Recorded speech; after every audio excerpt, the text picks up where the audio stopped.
आप सभी को प्रणाम। परम पूज्य गुरुदेव पंडित श्रीराम शर्मा आचार्य जी के विचार प्रसार में आप सभी का स्वागत है। परम पूज्य गुरुदेव की आत्मकथा हमारी वसीयत और विरासत का अध्याय 15, जीवन साधना जो कभी असफल नहीं जाती। बालक की तरह मनुष्य सीमित है। उसे असीम क्षमता उसके सुसंपन्न सृजिता भगवान से उपलब्ध होती है, पर यह सशर्त है। छोटे बच्चे वस्तुओं का सही उपयोग नहीं जानते, न उनकी संभाल रख सकते हैं। इसलिए उन्हें दुलार में जो मिलता है हल्के दर्जे का होता है। गुब्बारे, झुनझुने, सीटी, लेमन जूस स्तर की विनोद वाली वस्तुएं ही मांगी जाती और पाई जाती हैं। प्रौढ़ होने पर लड़का घर की जिम्मेदारियां समझता और निभाता है। फलतः बिना मांगे उत्तराधिकार का हस्तांतरण होता जाता है। इसके लिए प्रार्थना याचना नहीं करनी पड़ती, न दांत निपोड़ने पड़ते हैं और न नाक रगड़नी पड़ती है। जितना हमें मांगने में उत्साह है, उससे 1000 गुना देने में उत्साह भगवान को और महामानवों को होता है। कठिनाई एक पड़ती है, सदुपयोग कर सकने की पात्रता विकसित हुई या नहीं। इस संदर्भ में भविष्य के लिए झूठे वायदे करने से कुछ काम नहीं चलता। प्रमाण ये देना पड़ता है कि अब तक जो हाथ में था उसका उपयोग वैसा होता रहा है। हिस्ट्री शीट इसी से बनती है और प्रमोशन में ये पिछला विवरण ही काम आता है। हमें पिछले कई जन्मों तक अपनी पात्रता और प्रामाणिकता सिद्ध करनी पड़ी है। जब बात पक्की हो गई तो ऊंचे क्षेत्र में अनुग्रह का सिलसिला अपने आप ही चल पड़ा। सुग्रीव, विभीषण, सुदामा, अर्जुन आदि ने जो पाया, जो दिखाया, ये उनके पराक्रम का फल नहीं था। उसमें ईश्वर की सत्ता और महत्ता काम करती रही है। बड़ी नदी के साथ जुड़ी रहने पर नहरों के साथ जुड़े रजवाहे खेतों को पानी देते रहते हैं। यदि इस सूत्र में कहीं गड़बड़ी उत्पन्न होगी तो अवरोध खड़ा होगा और सिलसिला टूटेगा। भगवान के साथ मनुष्य अपने सुदृढ़ संबंध सुनिश्चित आधारों पर ही बनाए रह सकता है। उसमें चापलूसी जैसी कोई गुंजाइश नहीं है। भगवान की किसी से निजी मित्रता है, न शत्रुता। वे नियम से बंधे हैं, समदर्शी हैं। हमारी व्यक्तिगत क्षमता सर्वथा नगण्य है। प्रायः जनसाधारण के समान ही उसे समझा जा सकता है। जो कुछ अतिरिक्त दिखता है या बन पड़ा है, उसे विशुद्ध दैवीय अनुग्रह समझा जाना चाहिए। वो सीधा कम और मार्गदर्शक के माध्यम से अधिक आता रहा है, पर इससे कुछ अंतर नहीं आता। धन बैंक का है, भले ही वो नकदी के रूप में चेक, ड्राफ्ट आदि के माध्यम से मिला हो। यह दैवीय उपलब्धि किस प्रकार संभव हुई, इसका एक ही उत्तर है, पात्रता का अभिवर्धन। उसी का नाम जीवन साधना है। उपासना के साथ उसका अनन्य एवं घनिष्ठ संबंध है। बिजली धातु में दौड़ती है, लकड़ी में नहीं। आग सूखे को जलाती है, गीले को नहीं। माता बच्चे को गोदी में तब लेती है जब वो साफ सुथरा हो। मल मूत्र से सना हो तो पहले उसे धोएगी, पोछेगी, उसके बाद ही गोदी में लेने और दूध पिलाने की बात करेगी। भगवान की समीपता के लिए शुद्ध चरित्र आवश्यक है। कई व्यक्ति पिछले जीवन में तो मलिन रहे हैं, पर जिस दिन से भक्ति की साधना अपनाई, उस दिन से अपना कायाकल्प कर लिया। वाल्मीकि, अंगुलीमाल, बिल्वमंगल, अजामिल आदि पिछले जीवन में कैसे ही क्यों न रहे हों, जिस दिन से भगवान की शरण में आए, उस दिन से सच्चे अर्थों में संत बन गए। हम लोग राम नाम जपना, पराया माल अपना की नीति अपनाते हैं। कुकर्म भी करते रहते हैं, पर साथ ही भजन पूजन के सहारे उनके दंड से छूट मिल जाएगी, ऐसा सोचते रहते हैं। ये कैसी विडंबना है। कपड़े को रंगने से पूर्व धोना पड़ता है। बीज बोने से पूर्व जमीन जोतनी पड़ती है। भगवान का अनुग्रह अर्जित करने के लिए शुद्ध जीवन की आवश्यकता है। साधक ही सच्चे अर्थों में उपासक हो सकता है। जिससे जीवन साधना नहीं बन पड़ी, उसका चिंतन, चरित्र, आहार विहार, मस्तिष्क अवांछनीयताओं से भरा रहेगा। फलतः मन लगेगा ही नहीं। लिप्साएं और तृष्णाएं जिसके मन को हर घड़ी उद्विग्न किए रहती हैं, उससे न एकाग्रता सधेगी और न ही चित्त की तन्मयता आएगी। कर्म कांड की चिन्ह पूजा भर से कुछ बात नहीं बनती। भजन का भावनाओं से सीधा संबंध है। जहाँ भावनाएं होंगी वहाँ मनुष्य अपने गुण कर्म स्वभाव में सात्विकता का समावेश अवश्य करेगा। संभ्रांत मेहमान घर में आते हैं, कोई उत्सव होते हैं तो घर की सफाई पुताई करनी पड़ती है। जिस हृदय में भगवान को स्थान देना है, उसे कषाय कल्मशों से स्वच्छ किया जाना चाहिए। इसके लिए आत्मनिरीक्षण, आत्म सुधार, आत्मनिर्माण और आत्मविकास की चारों ही दिशा धाराओं में बढ़ना आवश्यक है। इन तथ्यों को हमें भली भांति समझाया गया, सच्चे मन से उसे हृदयंगम भी किया गया। सोचा गया कि आखिर गर्हित जीवन बनता क्यों है। निष्कर्ष निकाला कि इन सभी के उद्गम का केंद्र 3 है: लोभ, मोह, अहंकार। जिसमें इनकी जितनी ज्यादा मात्रा होगी, वह उतना ही अवगति की ओर घसीटता चला जाएगा। क्रियाएं वृत्तियों से उत्पन्न होती हैं। शरीर मन के द्वारा संचालित होता है। मन में जैसी उमंगें उठती हैं, शरीर वैसी ही गतिविधियां अपनाने लगता है।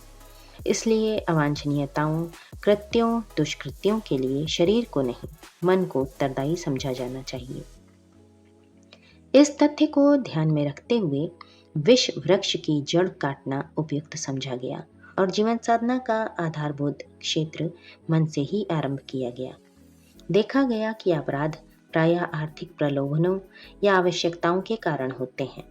इसलिए उनकी जड़ें काटने के लिए औसत भारतीय स्तर का जीवन यापन अपनाने का व्रत लिया गया। अपनी निज की कमाई कितनी ही क्यों ना हो, भले ही वो ईमानदारी या परिश्रम की क्यों ना हो, पर उसमें से अपने लिए, परिवार के लिए खर्च देशी हिसाब से किया जाए, जिससे कि औसत भारतीय गुजारा करना संभव हो। ये सादा जीवन उच्च विचार का व्यवहारिक निर्धारण है। सिद्धांततः कई लोग इसे पसंद करते हैं और उसका समर्थन भी, पर अपने निज के जीवन में इसका प्रयोग करने का प्रश्न आता है तो उसे असंभव कहने लगते हैं। ऐसा निर्वाह व्रतशील होकर ही निभाया जा सकता है। साथ ही परिवार वालों को इसके लिए सिद्धांततः, व्यवहारतः तैयार करना पड़ता है। इस संदर्भ में सबसे बड़ी कठिनाई लोक प्रचलन की आती है। जब सभी लोग ईमानदारी बेईमानी की कमाई से गुलछर्रे उड़ाते हैं, तो हम लोग ही अपने ऊपर ऐसा अंकुश क्यों लगाएं? इस प्रश्न पर परिजनों और उनके पक्षधर रिश्तेदारों को सहमत करना बहुत कठिन पड़ता है। फिर भी यदि अपनी बात तर्क, तथ्य और परिमाणों के सबूत देते हुए ठीक तरह प्रस्तुत की जा सके और अपने निज का मन दृढ़ हो, तो फिर अपने समीपवर्ती लोगों पर कुछ भी असर न पड़े, ऐसा नहीं हो सकता। आर्थिक अनाचारों की जड़ काटनी है तो वो कार्य इसी स्तर के लोक शिक्षण एवं प्रचलन से संभव होगा। उस विश्वास के साथ अपनी बात पर दृढ़ रहा गया। घिया मंडी मथुरा में अपना परिवार 5 सदस्यों का था। तब उसका औसत खर्च 1971 हरिद्वार जाने तक 200 रुपये मासिक नियमित रूप से बनाए रखा गया।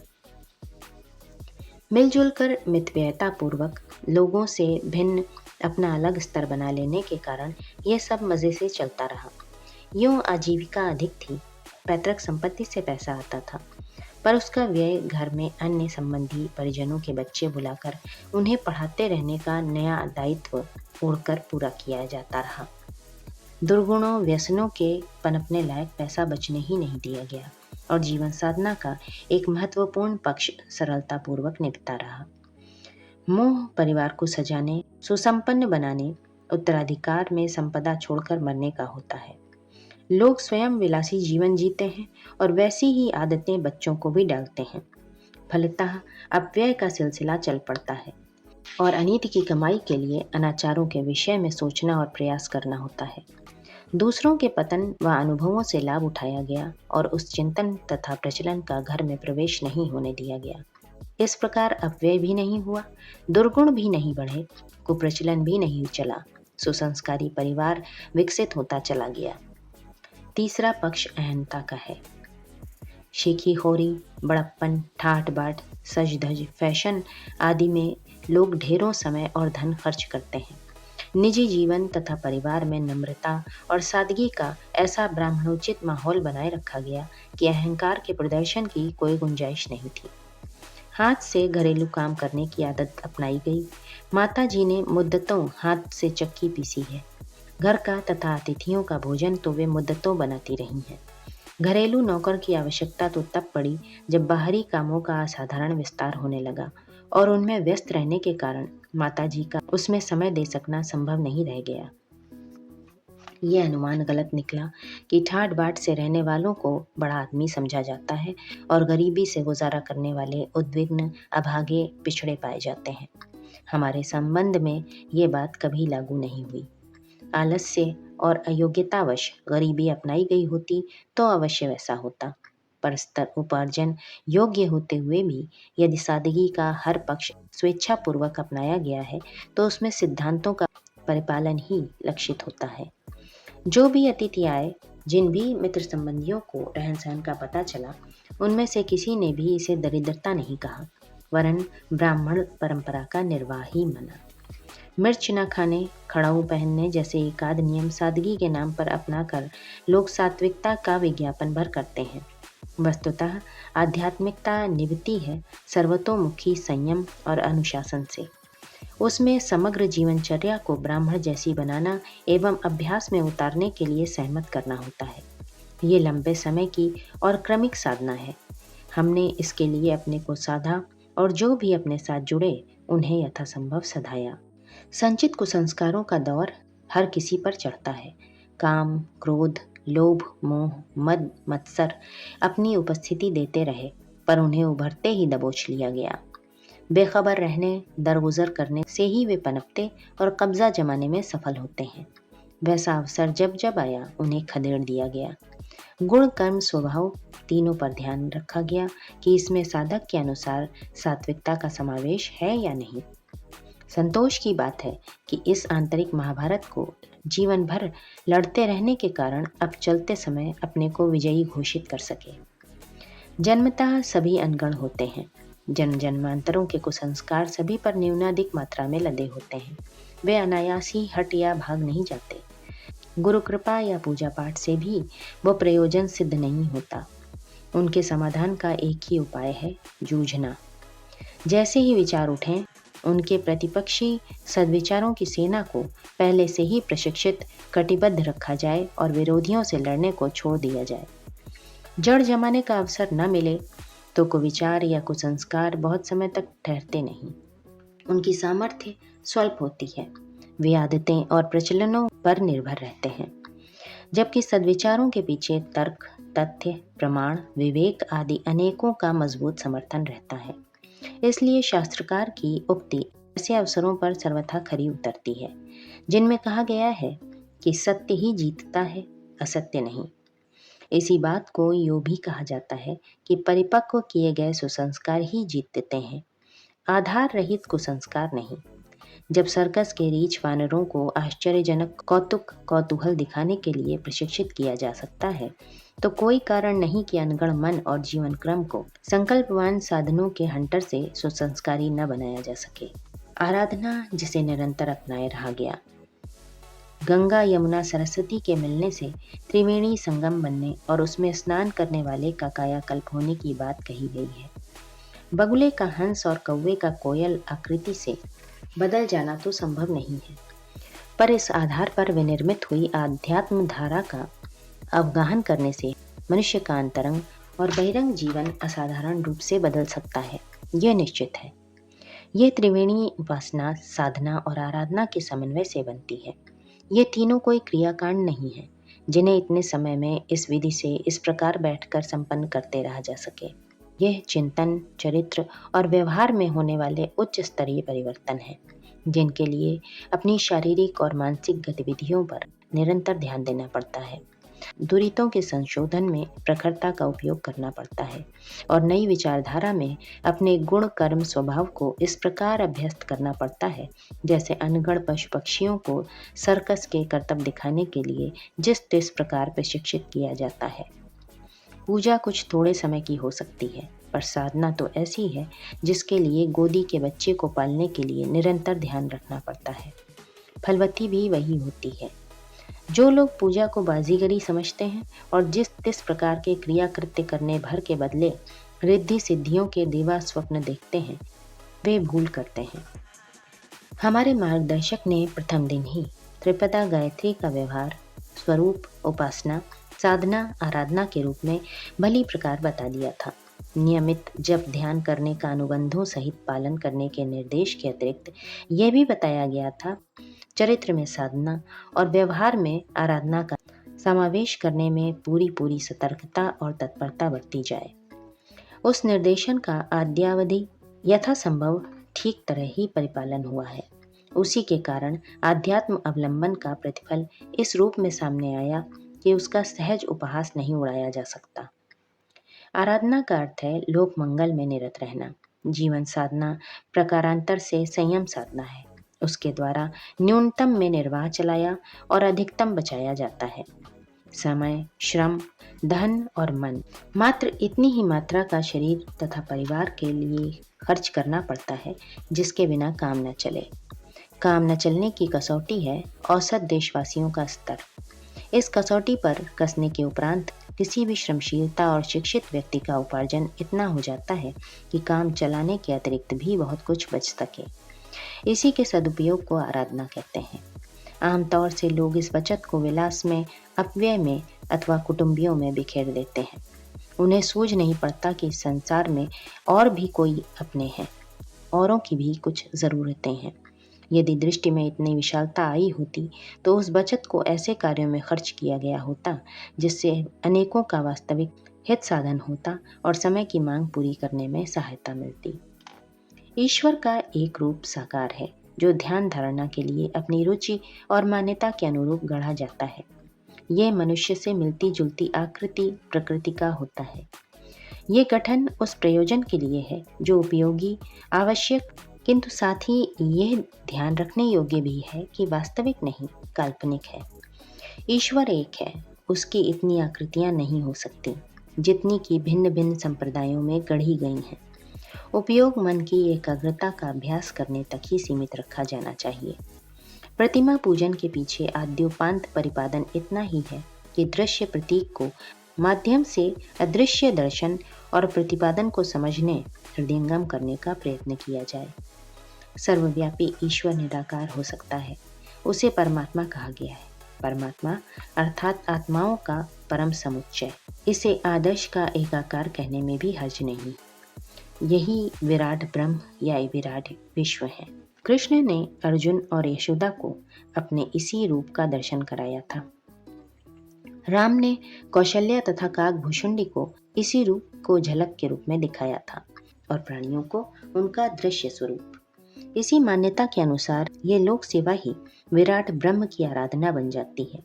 विश्व उद्यान को सुखी समुन्नत बनाने के लिए ही परमात्मा ने बहुमूल्य जीवन देकर अपने युवराज की तरह यहाँ भेजा है। इसकी पूर्ति में ही जीवन की सार्थकता है। इसी मार्ग का अधिक श्रद्धापूर्वक अवलंबन करने से आध्यात्म उत्कर्ष का वो प्रयोजन सधता है जिसे आराधना कहा गया है। हम करते रहे हैं। सामान्य दिनचर्या के अनुसार रात्रि में शयन, नित्य कर्म के अतिरिक्त दैनिक उपासना भी इन्हीं 12 घंटों में भली प्रकार संपन्न होती रही है। 12 घंटे इन तीनों कर्मों के लिए पर्याप्त रहे हैं। 4 घंटा प्रातःकाल का भजन इसी अवधि में होता रहा है। शेष 8 घंटे में नित्य कर्म और शयन, इसमें शयन की कोताही कहीं नहीं पड़ी।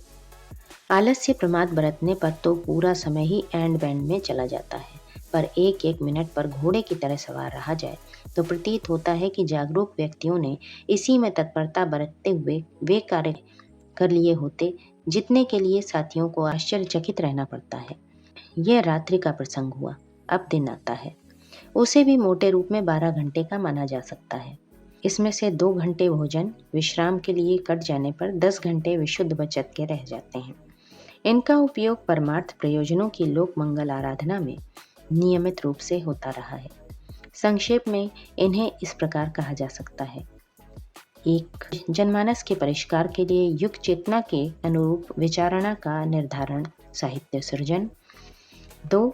संगठन प्राणवान जागृत आत्माओं को युग धर्म के अनुरूप गतिविधियां अपनाने के लिए उत्तेजना, मार्गदर्शन। 3. व्यक्तिगत कठिनाइयों में से निकलने तथा सुखी भविष्य विनिर्मित करने हेतु परामर्श, योगदान। हमारी सेवा साधना इन तीनों विभागों में बटी है। इनमें दूसरी और तीसरी धारा के लिए असंख्य व्यक्तियों से संपर्क साधना और पाना चलता रहा है। इनमें से अधिकांश को प्रकाश और परिवर्तन का अवसर मिला है। इनके नामोल्लेख और घटनाक्रमों का विवरण संभव नहीं, क्योंकि एक तो जिनकी सहायता की जाए उनका स्मरण भी रखा जाए, ये अपनी आदत नहीं। फिर उनकी संख्या और विनिर्मित उतनी है कि जितने संस्मरण हैं उनके वर्णन से ही एक महापुराण लिखा जा सकता है। फिर उनको आपत्ति भी हो सकती है। इन दिनों कृतज्ञता व्यक्त करने का प्रचलन समाप्त हो गया है। दूसरों की सहायता को महत्व कम दिया, अपने भाग्य या पुरुषार्थ का ही बखान किया जाए।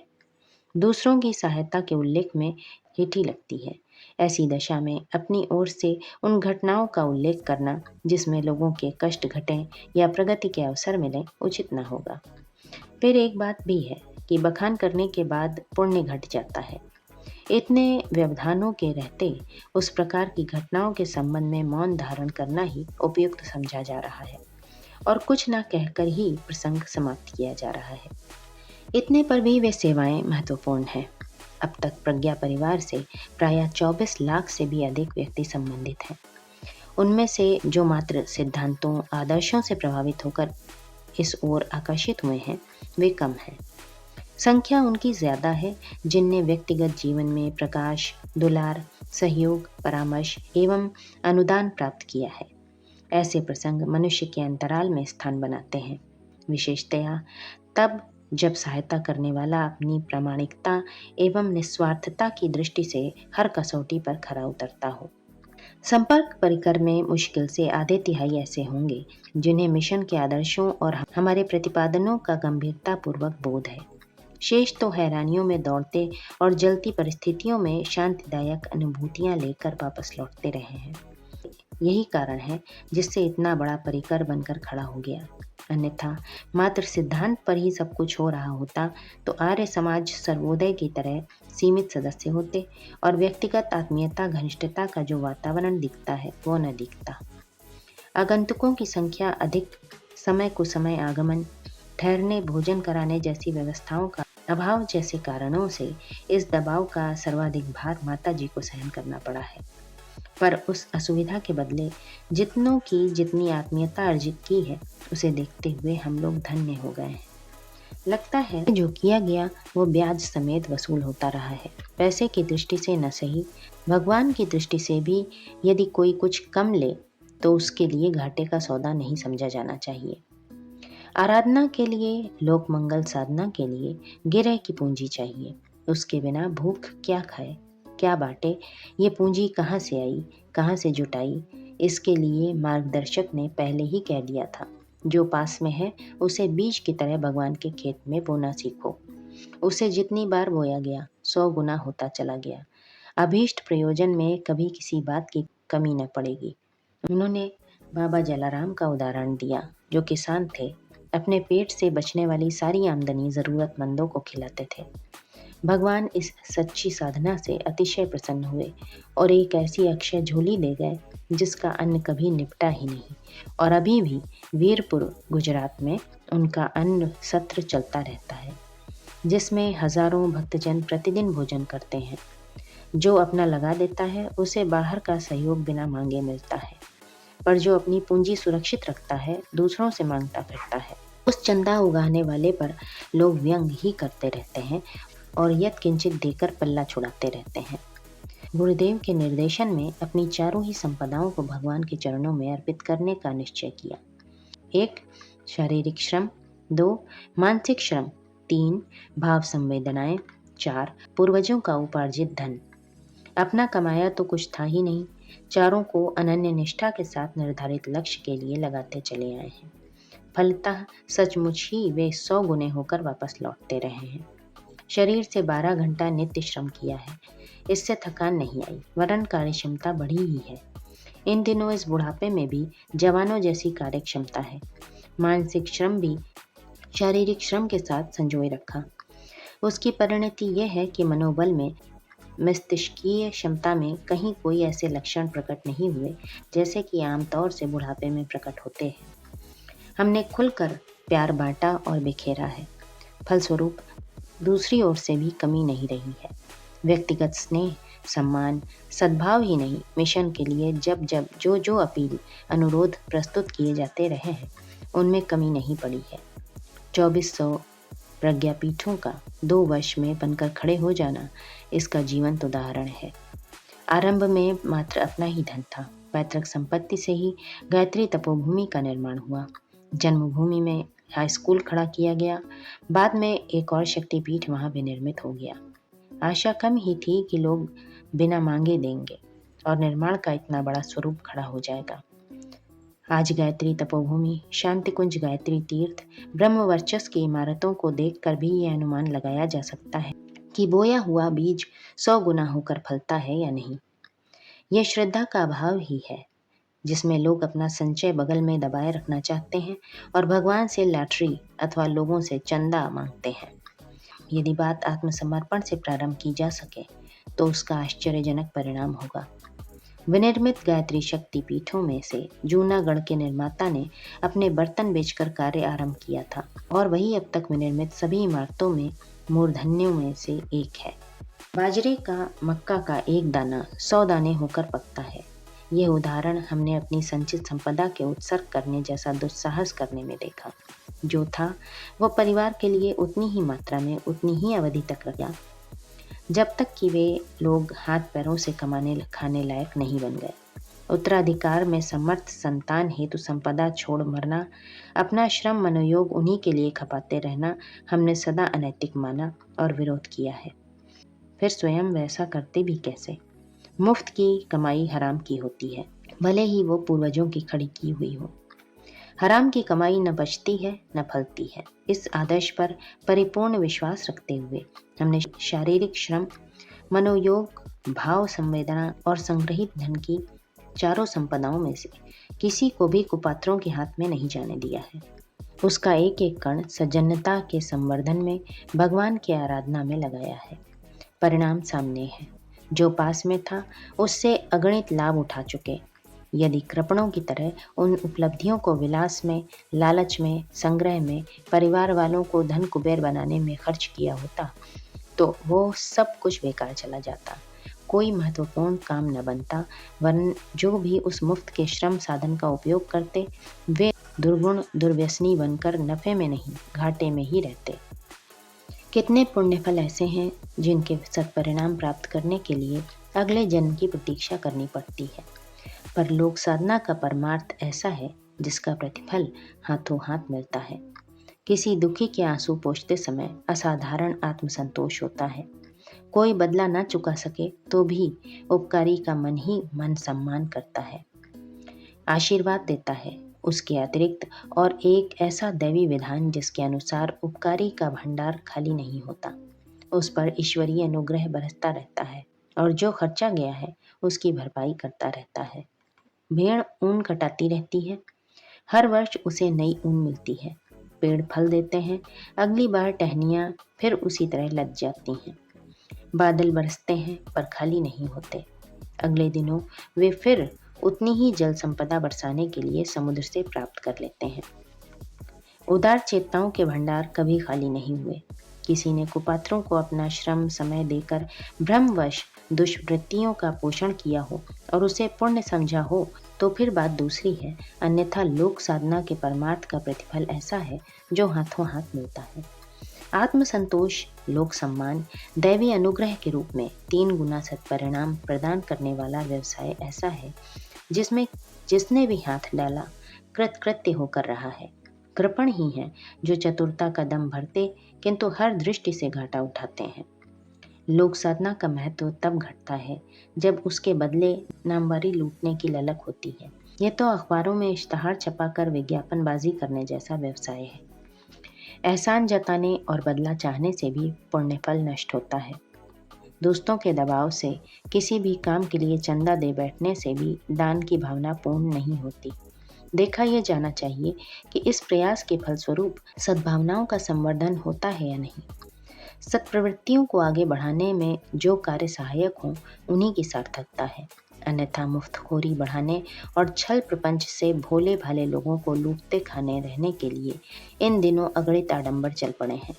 उनमें धन या सम्मान देने से पूर्व 1000 बार ये विचार करना चाहिए कि अपने प्रयत्नों की अंतिम परिणति क्या होगी। इस दूरदर्शी विवेकशीलता को अपनाया जाना इन दिनों विशेष रूप से आवश्यक है। हमने ऐसे प्रसंगों में स्पष्ट इनकारी भी व्यक्त की है।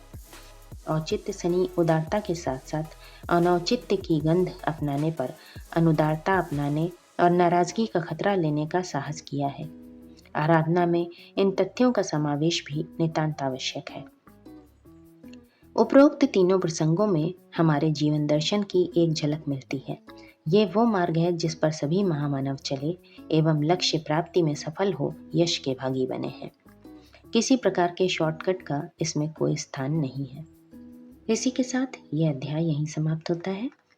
हमारी वसीयत और विरासत, पृष्ठ संख्या 90 से 103। आप सभी को अपना बहुमूल्य समय देने के लिए हृदय से आभार एवं अनगिनत धन्यवाद। सादर प्रणाम।